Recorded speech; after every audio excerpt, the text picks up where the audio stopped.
অবৈধভাবে গরু পাচার করতে গিয়ে বড়খলা পুলিশের হাতে ১৫টি গরু সহ আটক লরি চালক।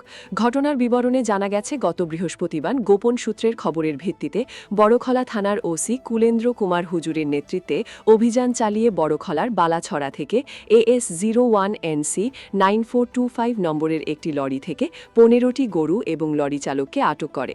লরিটি বাজেয়াপ্ত করে বড়খলা পুলিশ। জানা গেছে, প্রথমে লরি চালক পুলিশের কাছে বলে তার লাছে নথিপত্র সবকিছু ঠিক আছে।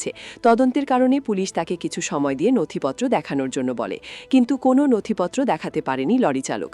শুক্রবার তাকে গ্রেফতার করে জিজ্ঞাসাবাদ চালায় বড়খলা পুলিশ। শনিবার তাকে শিলচর আদালতে প্রেরণ করে। তার বিরুদ্ধে ভারতীয় ন্যায় সংহিতা ধারায় মামলা নথিভুক্ত, তদন্ত চালিয়ে যাচ্ছে পুলিশ।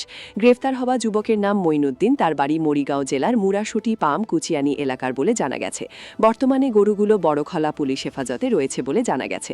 বড়খলা থেকে সুলতান আহমেদ বরস্কার, ঈশান বাংলা।